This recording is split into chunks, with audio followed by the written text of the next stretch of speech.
Salam əziz izləyicilər, xoş gördük hamınızı. Yeni bir layihə ilə qarşınızdayıq. Layihəmizin adı Həkim deyir ki. Bəli, adından da məlum olduğu kimi podkastımız həkimlərlə olacaq və ilk qonağım təbii ki, əziz dostumuz nevroloq Qalib Əsədovdur. Qalib müəllim, xoş gəlmisiniz. Çox sağ ol Arif, təşəkkür edirəm.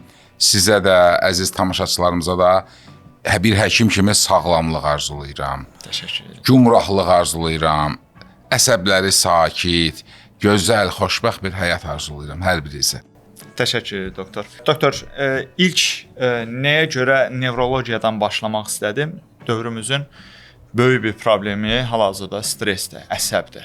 Hara baxırsan hamı əsəbi, yolda əsəbi, işdə əsəbi, evdə əsəbi. Bu stressin yaranmasına səbəb nədir? Beynimizdə hansı fizioloji proseslər baş verir ki, belə bir ortam yaranır? Əslində stres təkcə insanın yox, bütün canlıların həyatında mühüm əhəmiyyət kəsb edən fizioloji bir reaksiyadır.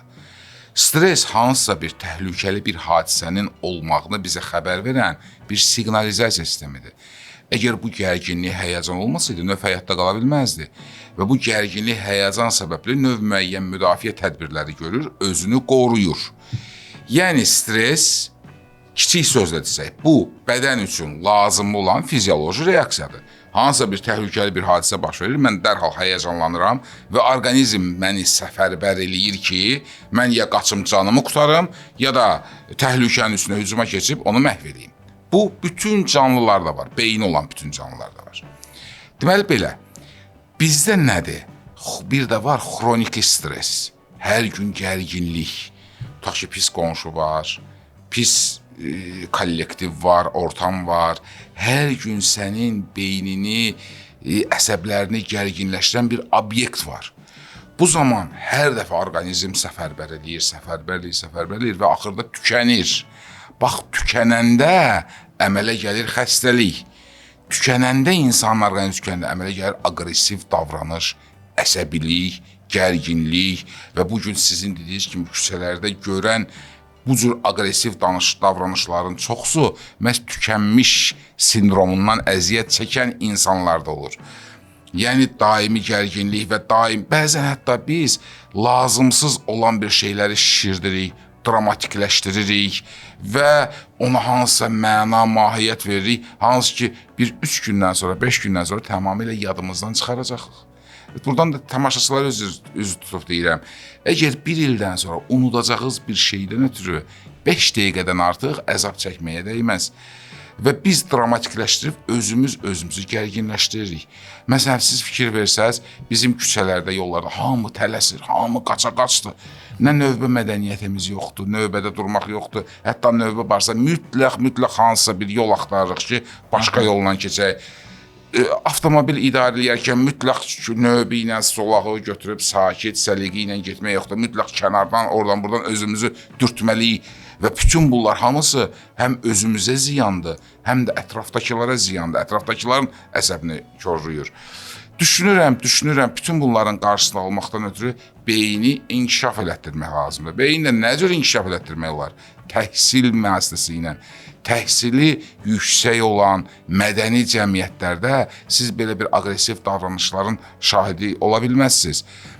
Yadda saxlamaq lazımdır. İnsan səsinin tonunu qaldırdıqca intellektini aşağı salır. İntellektinin aşağı olduğunu nümayiş elətdirir. Nə qədər güzəştə getsən, ümumiyyətlə güzəştə getmək müdriklərə xas olan bir keyfiyyətdir. Müdriklik əlamətidir. Bizi xoşbəxt eləyən şeylərə çox az əhəmiyyət veririk. Mən sizə bir fakt deyim, yer kürəsində cəmisi 8% insanın evi var, maşını var, bir loxma, bir tikə çörəyi var, internetə çıxışı var, içməli suya normal tələbatı var. Və biz bu 8%-in içindəyik və biz bunun fərqinə varmırıq. Və biz kiçicik bir məsələlə müdür mənim üstümə qışqırdı, filan kəs mənim dalımca danışdı, feşman kəs bunu elədi, biz bunu dramatikləşdiririk, əsəbləşirik və özümüzə ziyan vururuq və axırda tükənirik. Və ona görə də oxumaq lazımdır, kinoya getmək lazımdır, teatra getmək lazımdır, dəniz sahilinə getmək lazımdır. Mən deyim ki, bunlar elə də çox pul tələb edir. Bəzən mən istirahət deyəndə tamaşaçılar orada altdan yazırlar ki, bunlar üçün pul lazımdır. Bunlara getmək üçün pul lazımdır, öyle ailəvi götürüb getmək üçün. Teatrın biletləri o qədər ucuzdur ki, teatra getmək, konsertə getmək, yəni elə də vəsait tələb eləmir. Tamam. Elə yerdə elə şeylər xaçlayırıq ki, bir dənə toya çağırında filan qədər pul salırıq.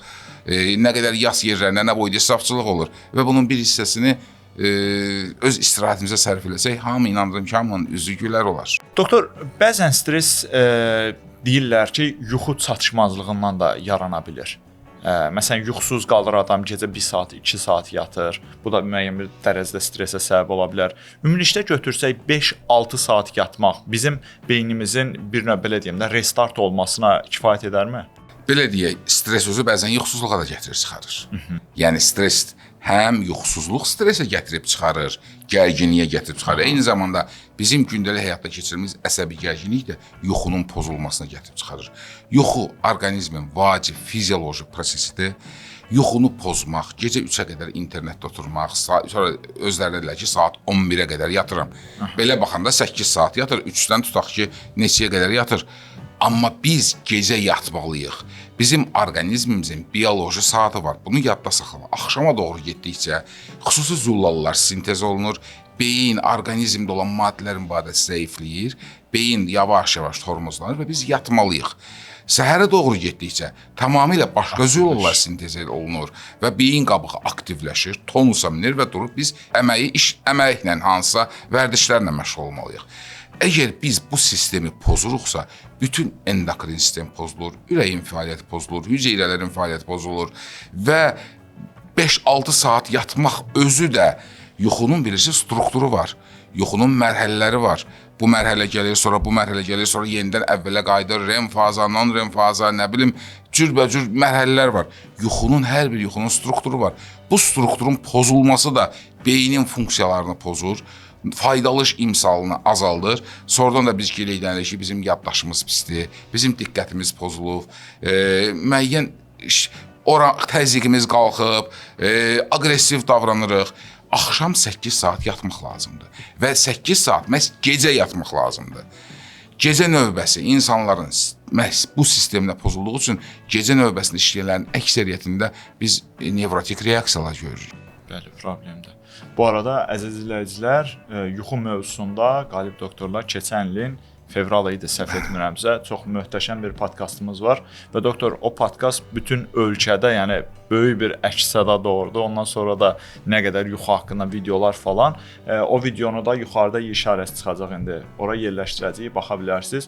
100 minə yaxın izlənir. Bir podkast üçün düşünürəm gözəl nəticə idi və sizin orada verdiyiniz məlumatlar həqiqətən yəni mütləq şəkildə öz səhhətinə, yuxusuna önəm verən insanlar, öz əsəb sisteminə önəm verən insanlar o videonu mütləq şəkildə izləsin. Doktor, epilepsiya haqqında istəyərdim danışasınız. Epilepsiya qıc olma deyək də, arasında qıc olma deyirlər. Bu xəstəliyin yaranma səbəbi nədir və bu tutma baş verdikdə, epileptik tutma baş verdikdə ilk tibbi müdaxilə nə olmalıdır? İlkin yardım yəqin ki. Bəli, ilkin yardım necə? Deməli belə tibbi müdaxiləni həkim eləyir. Ona görə də bəzən insanlar özləri öz başına elədikləri tibbi müdaxilə adı ilə elədikləri xəstəyə ziyan vurur. Əvvəlcə epilepsiya nədir ondan danışaq. Bizim beynimiz bir elektrik şəbəkəsidir, bir elektrik sistemidir. Neyronlar arasında elektrik impulsları qaçışır. Və bu elektrik impulsları mən sadə dildə danışmaq istəyirəm ki, insanlar başa düşsün. Yəni bizə qulaq asan həkimlər sonra mənə irad tutdular ki, çox primitiv danışdı dedi. Yəni bizi izləyənlərimiz əksəriyyəti sadə xalqın nümayəndələridir. Daha primitiv olsa yaxşı. Təsəvvür edək, bax bu binanın elektrik şəbəkəsi var və burada elektrik impulsları, elektrik cərəyanı var. Hər aparatlar arasında. Təsəvvür edək, orada elektrik açarında qısa qapanma oldu, zamykanie oldu. Gərginlik birdən-birə artacaq, o dərəcə artacaq, vurub bütün elektrik şəbəkəsini sıradan çıxaracaq. Bütün şinorlar yanacaq, lampoçkalar yanacaq, bütün elektrik sistemi məhv olacaq. Bax, epilepsiya budur.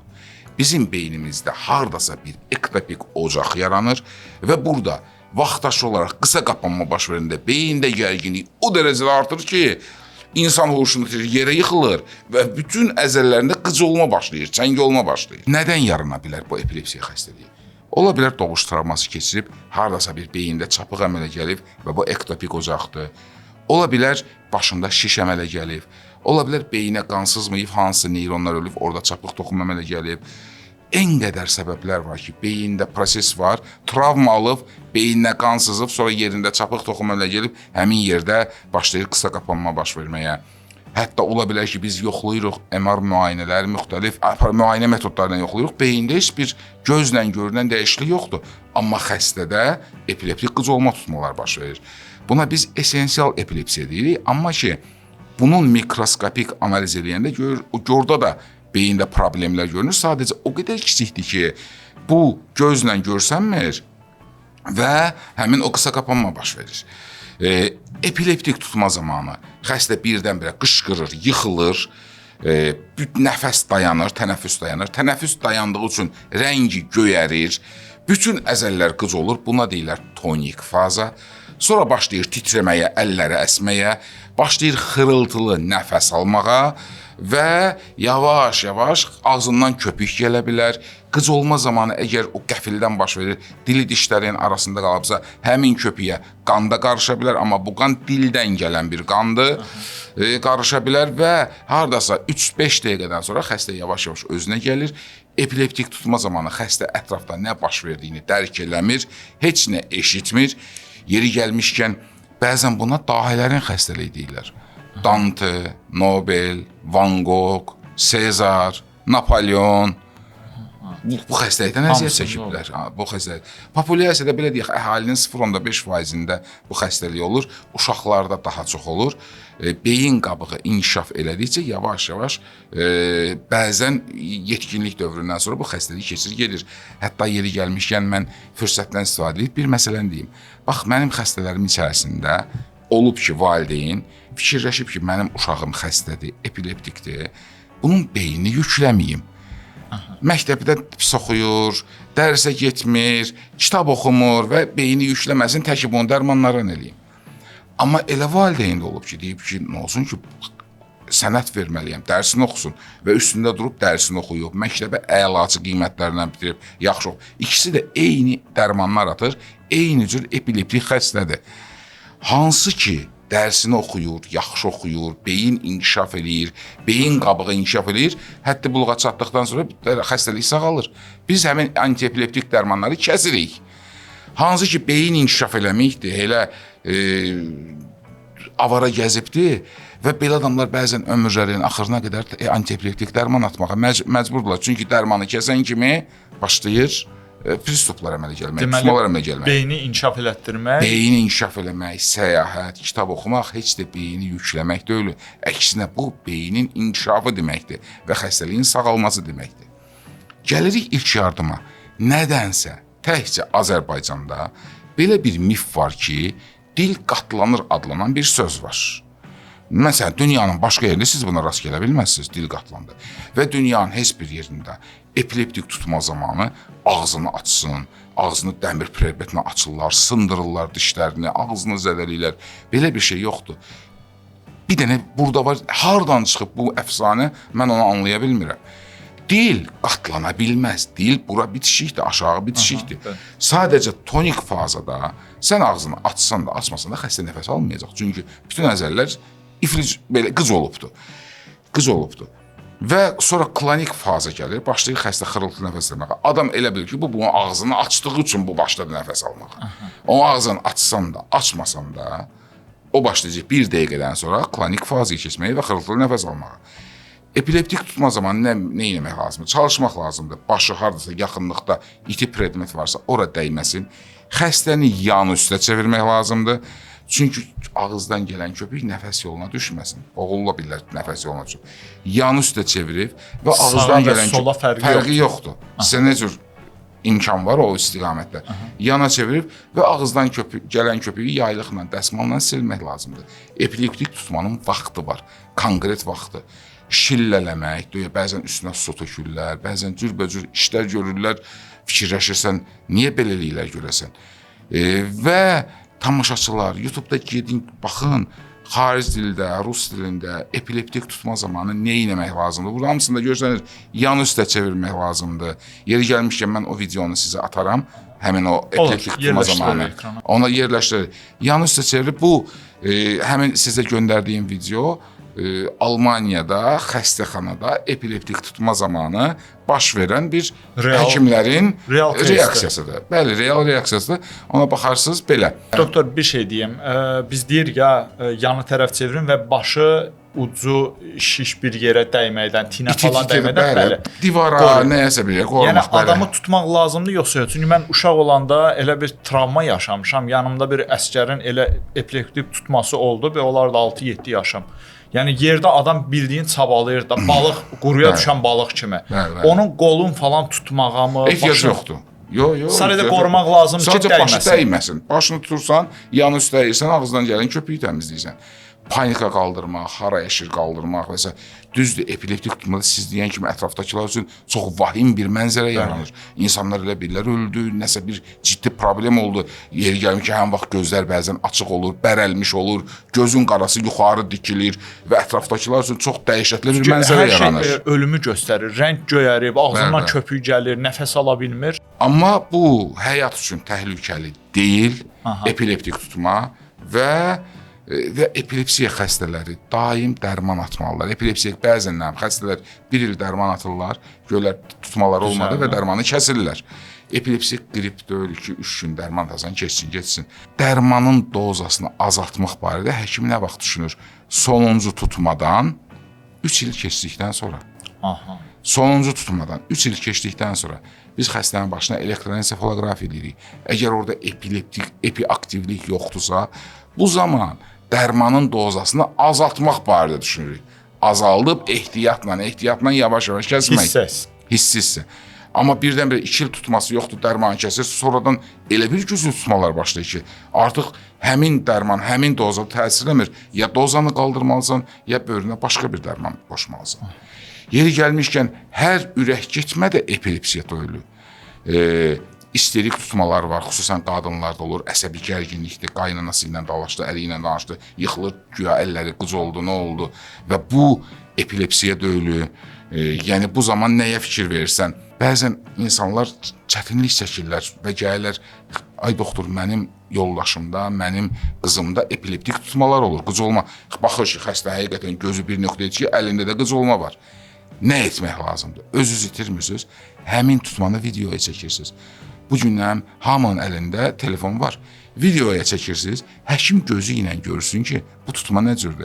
Həkim bir dəfə tutmayan gözü ilə görəndə artıq bilirsiniz ki, bu isterik tutmadır, əsəbi gərginliklə bağlı tutmadır, ya arterial təzyiq düşüb xəstənin ürəyə gedib yıxılıb, bu şəkildə də tutmalar olur. Yəni, yaxud da ürəkdə parok var, qüsur var, onda da ürək getmə tutması ola bilər. Hamısından yaxşısı tutman hadisəni videoya çəkib, telefona çəkib, həkimə gələndə göstərmək. Bu arada doktor, ürək getmədən huşun itirilməsindən danışdınız. Huşun itirilməsi müəyyən beyində yaranan ciddi problemlərin nəticəsidir. Daim, həmişə belədir, yoxsa yorğunluqdan falan belə də yaşana bilər? Deməli belə, huşun itirilməsi, şuurun itməsi sırf beyinlə bağlı olan bir prosesdir. Beyinə gedən qanın kəmiyyətində və keyfiyyətində kiçik bir dəyişiklik olduqda biz huşumuzu itirib yıxılırıq. Kəmiyyətində və keyfiyyətində. Kəmiyyətinə deyək, qan azlığı var, huşunu itirdi. Və yaxud da əyilib qalxanda ani olaraq bir neçə saniyəlik olaraq beyinə qan az gedir və başım sərlənir. Aydın oldu mu? Əgər mənim qanım azdısa, boyun damarlarında müəyyən problemlər varsa, əyilib qalxandan sonra mən huşumu itirib yıxıla bilərəm. Aydın oldu mu? Yəni kəmiyyət. Beyin qanı o dərəcədə həssasdır ki, təsəvvürlə, beyin bizim bədən kütləmizin cəmisi 2%-ni təşkil edir. Ürəyin vurduğu qanın 20%-i sırf beyinə gedir. Bu 5də 1 deyən sözdür. 5də 4-ü digər orqanlar üçün nəzərdə tutulub. Ürəyin vurduğu qanın 20%-i beyin üçün nəzərdə tutulub. Yəni, burada balaca bir dəyişiklik huşumuzu itirir. Keyfiyyətində nə ola bilər? Tutaq ki, basa-bastı, qapalı bir ev otaqdır, insanlar çox olan otaqda oksigen azdır, karbon qazı çoxdur, nəfəsim çatışmır, huşumu itirib yerə yıxıla bilərəm. Və yaxud da dəm qazından zəhərlənmə zamanı alkoqolla zəhərlənmə zamanı, digər müxtəlif məsələlərlə zəhərlənmə zamanı huşumu itirib yıxa bilərəm. Deməli, qanın keyfiyyətində dəyişiklik oldu. İstənilən halda huşun itməsi beyinlə bağlıdır. Doktor, elə beyinə gedən qandan danışdıq. Beyin qan dövranı pozğunluğu var. İnsult deyirik biz buna. İnsultun yaranma səbəbləri və bir də əlamətləri haqqında məlumat verərsiniz, zəhmət olmasa. Beyin qan dövranı pozğunluğu iki cür olur. Var xroniki beyin qan dövranı pozğunluğu, var kəskin beyin qan dövranı pozğunluğu. Kəskin beyin qan dövranına biz insult deyirik. Əvvəlcə xroniki beyin qan dövranı pozğunluğu başlayır. İnsanlar buna fikir vermir və birdən-birə bir dənə faciə, kəskin insult başladı. Yaşa dolduqca damarların divarları elastikliyini itirir, sərtləşir, içərisi ərplə dolur, xolesterin, lipidlərlə və s. Biz buna necə o borulardan su axanda içərisi ərplə dolur. Bizim damarlarımızda. Biz buna ateroskleroz deyirik. Xüsusilə şəkər xəstələrində hüceyrələrin içərisinə qlukoza girə bilmir, hüceyrələr acından ölür və beyinə gedən qanın miqdarı azalır. Bu zanın ilkin əlamətləri nədir? İnsanın təzyiqi qalxır, yuxusu pozulur, yaddaşı pozulur, əsəbi deyingən olur, dünən yediyi şeylər yadında qalmır. Bu, xroniki beyin qan dövranı pozulduğunun ilkin əlamətləridir. Əgər belə bir şeylər varsa, artıq həkimə müraciət etmək lazımdır. Ümumiyyətlə, 40 yaşından sonra ildə bir dəfə həkimə müraciət etmək lazımdır. Laxtalanma sistemidir, şəkərdir, onkomarkerlərdir, bunları yoxlamaq lazımdır. Ümumi check-up. Baxın, istənilən xəstəliyin vaxtında müalicəsi daha ucuz və daha keyfiyyətlidir. Mən getdim, yoxladım, məlum olur ki, sən demə, mənim qanımda laxtalanma tezdir, sürətlidir. Mən artıq qan durulducu dərmanlar içəcəm və artıq insult olmayacaqdır. Beynin qanla təchizatı normal olacaq. Yaxud da getdim, yoxladım, məlum olur ki, məndə qan təzyiqinin, hipertoniya xəstəliyinin ilkin əlamətləri başlaydı. Mən daim təzyiq dərmanı içəcəm ki, beynimə qan sızmasın. Belə, bu xroniki beyin qan dövranı. Yenə də yuxusuzluq, yaddaşın pozulması, əsəbilik, narahatlıq, əllərdə əsmə, əllərdə xüsusilə bir ətrafda, bir qolda keyimə, baş ağrısı, boyunda ağrı, bunlar ilk əlamətdir. Sonra gəlir insultda. İnsultlar iki cür olur. Var beyinə qan sızma, bir də var beyin damarlar trombla tutulur, beyinə qan işləmir. Uzun zaman insan arterial təzyiqinə fikir vermədikdə, arterial təzyiq yuxarı rəqəmlərdə gəzdikdə, yeri gəlmişkən arterial təzyiqə həkimlər səssiz ölüm deyirlər. Çünki bunun əlaməti olmur. Çox vaxt insan təsadüfən təzyiqini ölçəndə məlum olur ki, sən demə bunun təzyiqi 160-dır. Heç xəstə özü də hiss eləməyir ki, bunun təzyiqi var. Ona görə ona səssiz ölüm deyirlər. Və yaxud da xəstə daim o təzyiq dərmanlarını atmır, damarların divarlarında torba şəkilli bir törəmələr əmələ gəlir. Buna deyirlər anevrizma.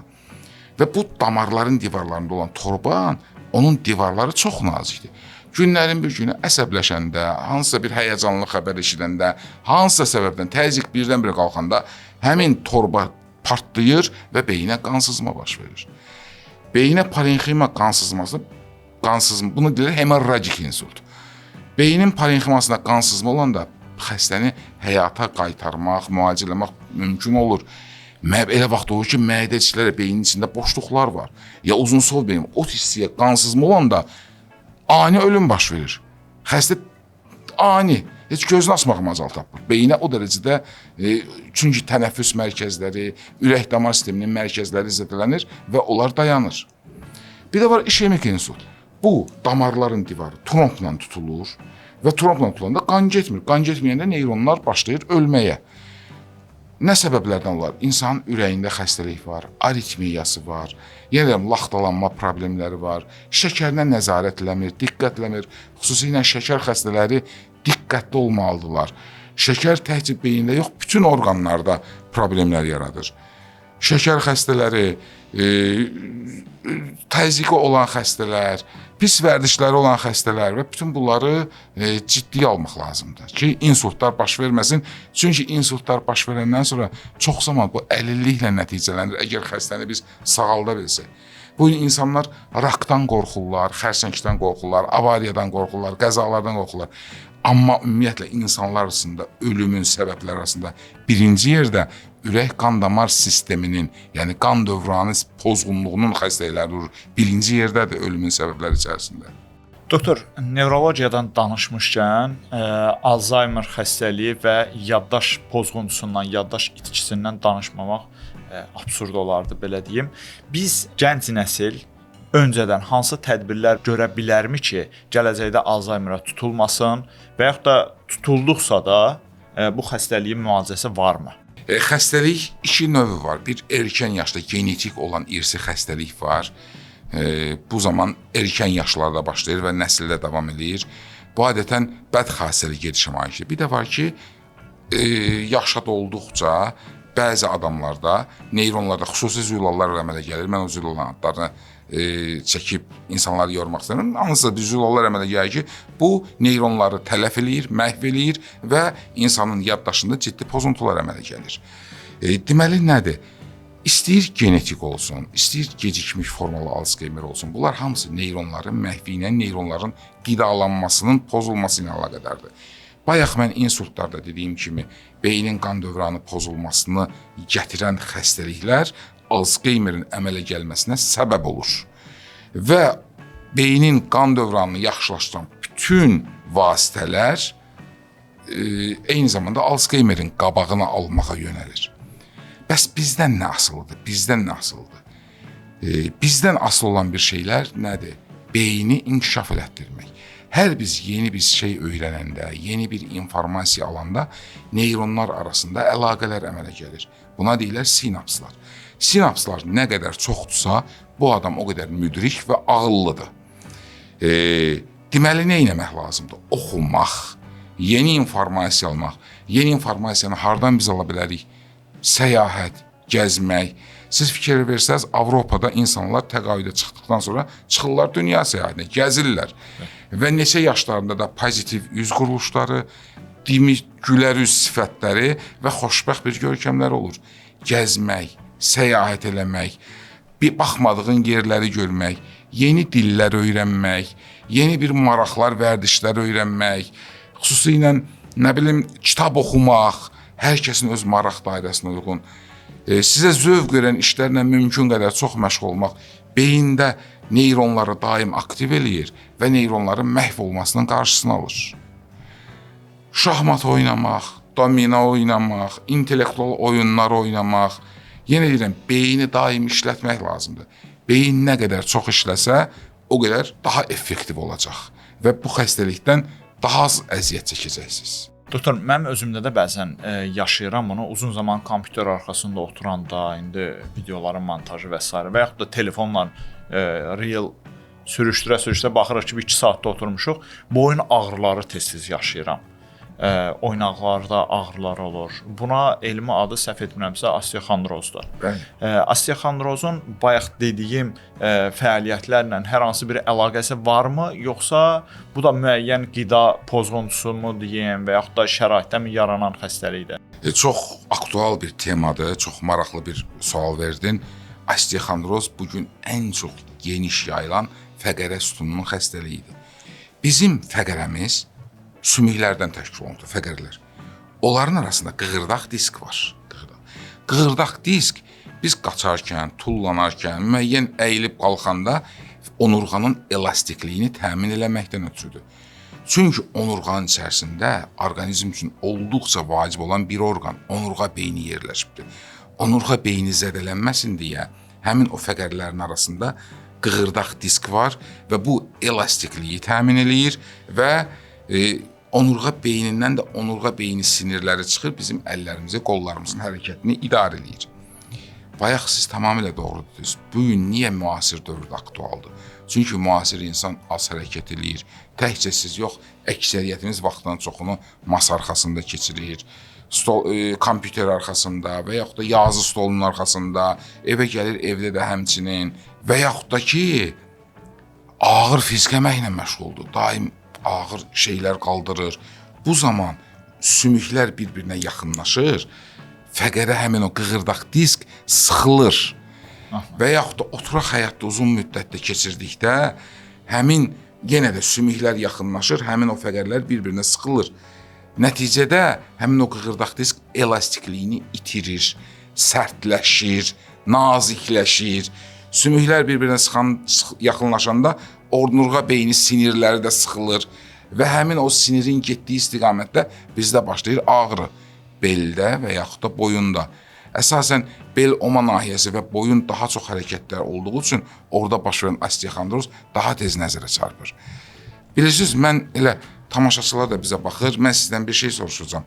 Mən bu stəkanı əlimə aldım. Mənə nə olacaq? İndi əlimə aldım. Qoluma nəsə bir şey olacaq? Yox. Mən düzyanım yoxdur. Heç bir şey olmayacaq. İndi bir şey deyim mən sizə. Təsəvvür edək ki, siz məni məcbur eləmisiniz ki, bu stəkanı 3 saat əlimdə saxlayayım.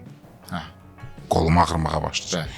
Təsəvvür edək, siz məni məcbur eləmisiniz ki, 8 saat belə saxlayayım. Artıq qolum 2-3 gün ağrıyacaq, tərpədə bilməyəcəm. Bax, biz onurğamızı, boynumuzu məcbur edək ki, daim belə eyni vəziyyətdə dursun, eyni vəziyyətdə dursun və gəlir əzələlər ağrıyır, sonra deyirik ki, sinirlər ağrıyır. Niyə osteoxondroz yarandı? Osteoxondrozun qarşısını almağa hələ uşaqlıqdan başlamaq lazımdır. Uşaqlıqda uşaqları üzgüçlüyə qoşmaq lazımdır. Baxın, hərəkətləyir boyun, onurğa, bel, bütün bədən. Uşaqlar nəhaq yerə 45 dəqiqəlik dərs saatı qoymayıblar. 45 dəqiqədən sonra qaçsınlar, tullansınlar. Biz yazı masası arxasında oturmuşuq, kompüter arxasında oturmuşuq. Hər 45 dəqiqədən dur, idman hərəkətləri ilə. Hətta mən sizə başqa bir şey deyim. İdman eləyəndə bir dənə qəşəng bir pozitiv musiqi qoy. Qəşəng oyun havası qoy, rəqs elə, qan dövranı bərpa olunsun. Onurğa başlasın hərəkət eləməyə. Üzgüçülük, turnik, osteoxondroz üçün çox yaxşıdır. Çünki bu zaman dartılır və onurğa qidalanmağa başlayır. Hər 45 dəqiqədən bir idman eləmək, hərəkət eləmək, bir 10-15 dəqiqəlik. Uşaqlara da bunu tövsiyə eləmək. Bugün 10-cu sinifin uşaqları, 11-ci sinifin uşaqları bütün gün orada müəllim yanına gəlirlər, əlavələrə, oradan gəlirlər, orada daim oturaq həyat şərti. Hər dərsdən sonra dursunlar, gəzsinlər.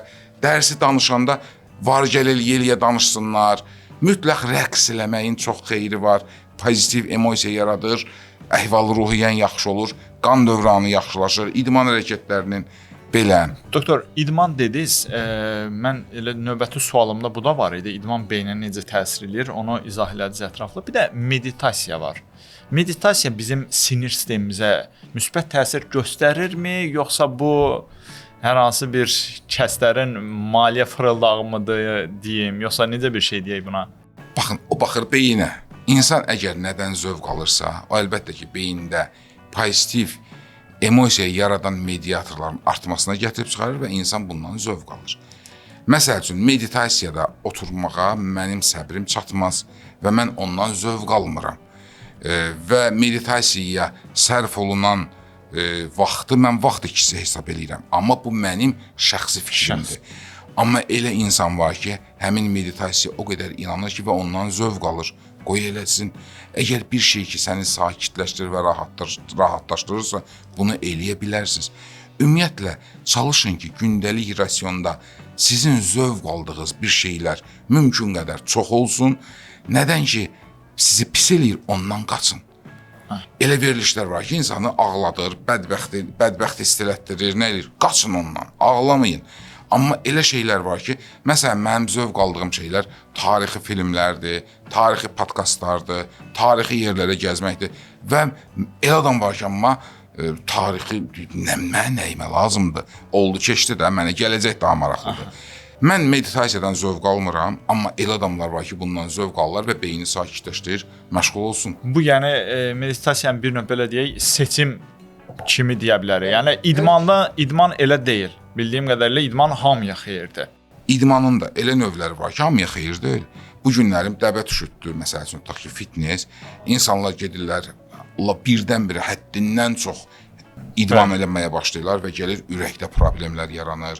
Gəlir idmanın özünün məşğul olmaq üçün sağlamlıq arayışı tələb olunur ki, yəni ki, hansı yükə sən cəlb edəsən. Həkim nəzarətində olmalıdır. Bayaq biz osteoxondroz deyik, birdən-birə ağır yükə qaldırmaq gətirib onurğa arasında osteoxondroz yaranmasına, hətta yırtığa gətirib çıxara bilər. Bəzən yırtıq elə böyük olur ki, məcbursan cərrahi əməliyyat eləyəsən. Yeri gəlmiş yana deyim, osteoxondrozdan danışırdıq. Baxın, elə bil ki, çörəyin arasına biz yağ qoymuşuq. Çörək sümüklərdir. O yağ qığırdaqdır. Biz möhkəm bassaq, idman eləyəndə yağ oradan çıxacaq. Çıxandan nə olacaq? Sinirləri sıxacaqdır. Yəni hər bir şey sənə zövq verirsə, ağrı vermirsə, əziyyət vermirsə və sənin üçün xoşdursa, məşğul ola bilərsiniz. Doktor, podkastın əvvəlində stressdən danışdıq. Son dövrdə stresslə bərabər depressiya da çox geniş yayılıb. Depressiyaya düşən də, düşməyən də artıq bir növ dəb halına salıb ki, mənə işiniz olmasın, mən depressiyadayam. Depressiya bir psixoloji bir problemmidir, yoxsa beyində hər hansı bir fizioloji dəyişikliklər baş verir? Bütün insanların əhval-ruhiyyəsi dəyişkən olur. Yəni mən müsbət emosiyalıqda xoş xəbər eşitdim, mənim əhval-ruhiyyəm yaxşı olur. Mənim üstümə kimsə qışqıranda, işdən çıxarıblar, hansısa bədbəxt bir hadisə baş verib, təbii ki, əhval-ruhiyyəm aşağı düşəcək. Əhval-ruhiyyənin aşağı düşməsi xəstəlik deyil. Bu normal bir haldır. İnsanın başına faciə gəlib, bədbəxt hadisə baş verib, nəsə bir negativ bir şey oynamayacaq ki, gülməyəcək ki, təbii ki, əhval-ruhiyyəsi aşağı düşəcək. Bu normal bir şeydir və bütün insanlarda olan bir şeydir. Depressiya xəstəlik o vaxt ilə ki, uzun müddət, bir neçə ay, 5-6 ay insanın əhval-ruhiyyəsi o dərəcədə aşağı düşür. İşdən çıxartmırlar, işə getmir. Dostları ilə artıq görüşmək, danışmaq istəmir. Əvvəl məşğul olduğu, zövq verdiyi şeylər artıq ona zövq vermir. Evdən çölə çıxmır, heç kəslə ünsiyyətdə olmur. Daim sıxılır öz otağına, öz hücrəsinə belə deyək, günü ağlamaqla keçir. Yəni bu artıq psixi problemdir və bu ilə psixiatrlar məşğul olmalıdırlar. Depressiya hər bir kəsdə yarana bilər. Depressiya xəstəliyi əhval-ruhiyyənin enməsi ilə qarışdırmaq lazım deyil. Yəni əhval-ruhiyyənin yaranması bu xəstəlik deyil. Xəstəlik artıq sənin əmək qabiliyyətinin fəaliyyəti. İşə getmirsən. Mənim üçün maraqsızdır, nəyimə lazımdır. Və depressiyanın qorxulu ondadır ki, çox vaxtı bu vaxtı insanlar özünə qəsd eləməyə cəhd eləyirlər və ona görə də ətrafınızda belə adamlar gördükdə dərhal psixiatra yönəldin ki, faciə ilə nəticələnməsin. Doktor, bir növ dəb halına gəlib qəhvə içmək, enerji içkiləri tükətmək, bunların beyinə hər hansı müsbət və ya mənfi təsiri varmı? Zərərlidirmi ümumiyyətlə belə bir şeylər beyinə? Kofein tərkibində kofein var, bizim içdiyimiz çayın da tərkibində kofein var, həmin enerji içkilərinin də tərkibində kofein var. Bilirsiniz nətərdir? Bu mexanizmi mən sizə izah edeyim. Bizim hüceyrələrimizdə bir benzin var. Onun adı ATF-dir. Adenozin trifosfat turşusu. Hər dəfə fosfat turşusu oradan ayrılanda bizdə enerji əmələ gəlir. Yəni bizim danışırıq, gəzirik, işləyirik, fikirləşirik, dərs oxuyuruq. Hamısı ATF-in hesabınadır. Yəni bizə enerji verən ATF-dən fosfat turşusunun ayrılmasıdır. Adenozin trifosfat, fosfat turşusu ayrılandan sonra əmələ gəlir adenozin tək. Adenozinin miqdarı hüceyrəndə çoxalanda o adenozin reseptorlarına təsir eləyir və biz yorulduğumuzu hiss eləyirik. Adenozin miqdarı çoxaldıqda biz deyirik yorulduq. Bu məsələ aydındır. Getdim mən həyətdə işlədim. Əzəllərin bütün ATF-ini parçaladı. Adenozin çoxaldı və mən yoruldum. Gəlim biraz istirahət edeyim. Yaxud oxudum. Beyində adenozin miqdarı çoxaldı. Reseptorlara qıcıqlar gəldi. Beyinə informasiya getdi ki, bu adam yorulubdur. Kofein həmin reseptorların işini blok eləyir. Stoplaşdırır. Və mən yorulmuşam. Gəldim bir qəşəng tünd çay içdim, yaxud da kofe içdim. Adenozin reseptorları blok olduğu üçün mənə elə gəlir ki, yorğunluğum çıxdı. Elə gəlir. Mənə elə gəlir. Əslində amma yorğunluğum çıxmayıbdır. Çünki adenozin artıq beyinə informasiya vermir. Həmin reseptorlar beyinə siqnal verə bilmir. Kofein oranı blok elədi. Blokladı. Və mən başlayıram nə yemək? Gedirəm işimi davam elətdirməyə. Bu zaman hüceyrə ehtiyatda saxladığı ATF-i başlayır parçalamağa. Və gəlir mənim orqanizm o həddən elə gəlir çatır ki, mənim ümumiyyətlə bir neçə vaxt işləmək qabiliyyətim, əmək qabiliyyətim düşür. Bizdə ona deyirlər xroniki yorğunluq sindromu. Artıq mən narahatam, heç kəslə danışmaq istəmirəm, yaddaşım pozulub, işləmək qabiliyyətim pozulub, yadımda heç nə qalmır, diqqətimi toplaya bilmirəm, diqqətim dağınıqdır. Çünki ehtiyatda saxladığım adenozin də parçaladı. Bu o demək deyil ki, bundan imtina eləmək lazımdır. Gündə 1-2 stəkan kofe içmək, çaya biz artıq öyrənmişik, çaysız həyatımız yoxdur. Zövq üçün deyək. Zövq üçün kofe içsən gündə, mən hətta tələbələrə tövsiyə edirəm, imtahan günü qəşəng şirin kofe için gedin. Beyni açır, damarların tonusunu artırır. Bizim tibbin bir emblemi var. Qədəhə dolanmış ilan. İlan, bəli. İlan zəhəri də dərmandır, amma dozasında, qaydasında. Bəli. Kofe içmək olar, çay içmək olar. İstəyəndə bir dənə energetik içki içmək olar. Amma dozasında, qaydasında. Gecə-gündüz bütün günü kofe içmək, gecə-gündüz energetik içkilər içmək gətirir, tükədir orqanizmi və gətirib aqressivliyə, yorğunluğa, digər arzu olunmaz halların yaranmasına gətirib çıxarır. Yəni hər şey qədərində gözəl. Bəli. O cümlədən podkastda. Bəli. Bəli, doktor, çox sağ olun, minnətdaram bu dəyərli fikirlərinizi bizimlə bölüşdüyünüz üçün, izləyicilərimizlə bölüşdüyünüz üçün. Son olaraq bir beynimizə qulluqla, əsəb sistemimizə, sinir sistemimizə qulluqla bağlı nə tövsiyələriniz olardı izləyicilərimizə? Baxın, hər səhər yuxudan duranda bir havaya çıxın, günəşin işığını için. Başınızı elə yüksəyə qaldırın ki, elə bil ki, orada tac var. İşə gedəndə sizlə görüşən dostlarınızla, yoldaşlarınızla ürəklə salamlaşın. Sizə təsir edən negativ fikirləri bir saniyədə olsa belə düşünməyin. Bədxahlarınız barədə bir saniyə ola düşünməyin. Bütün diqqətinizi toplayın, bugün mən nə etməliyəm? Bugün mənim qarşımda hansı işlər durur?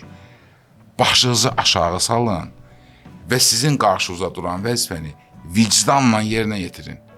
Və günlərin bir günü başınızı qaldıranda görəcəksiniz ki, ətrafda hər kəs sizə hörmətlə yanaşır. Baron doktor, minnətdaram, çox sağ olasın. Sağ olun. Belə əziz izləyicilər, Həkim deyir ki, podkastının ilk buraxılışına baxdınız. Əminəm ki, videomuz sizin üçün çox faydalı oldu. Videonu bəyənməyi, kanalımıza abunə olmağı və ən əsası paylaşmağı unutmayın ki, bu dəyərli fikirlər burada qalmasın. Hamı faydalansın. Bir sonraki videoda görüşmək ümidi ilə. Allah'a əmanət olun.